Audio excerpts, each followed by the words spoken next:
महाराष्ट्रातील आंतरराष्ट्रीय ख्यातीप्राप्त अनेक खेळाडू यांच्या समवेत 550 खेळाडूंचा सहभाग असणाऱ्या नवी मुंबई स्पोर्ट्स असोसिएशन मध्ये 59व्या सिनियर महाराष्ट्र राज्य कॅरम चॅम्पियनशिप 2025-2026 चे आयोजन महाराष्ट्र कॅरम असोसिएशन व ठाणे जिल्हा कॅरम असोसिएशन यांच्या संयुक्त माध्यमाने वाशी येथील नवी मुंबई स्पोर्ट्स असोसिएशन येथे 10 मे ते 13 मे पर्यंत करण्यात आले आहे। या स्पर्धेचे उद्घाटन महाराष्ट्र राज्याचे वनमंत्री व पालघर जिल्ह्याचे पालकमंत्री तसेच ठाणे जिल्ह्याचे संपर्क मंत्री गणेश नाईक यांच्या हस्ते करण्यात आले।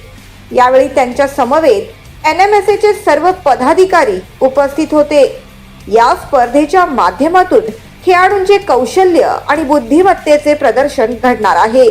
सदर उद्घाटन कार्यक्रमाप्रसंगी राज्यभरातून आलेल्या कॅरमच्या राज्यस्तरीय खेळाडूंचा सन्मान देखील वनमंत्री गणेश नाईक यांच्या हस्ते करण्यात आला।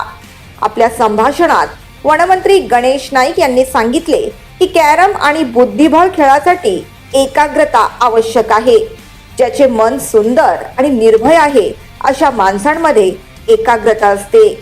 समजा आता कॅरमचा खेळ आणि बुद्धिबळाचा खेळ याच्यासाठी एकाग्रता लागते। एकाग्रता ज्याचं मन सुंदर आहे, निर्भेल आहे, अशाच माणसातला एकाग्रता असते। बरोबर आहे?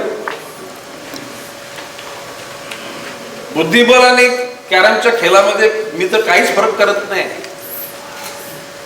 स्ट्रायकर त्या ठिकाणी कॅरमचा तो उधळून दिल्यानंतर फ्रॅक्शन ऑफ सेकंड मध्ये कुठली सोंगटी पुढे ढकलावी याकरता सुद्धा अक्कल लागते की नाही, आणि ती अक्कल तुमच्यामध्ये म्हणजे तुम्ही अक्कलवान। Bureau report the metro.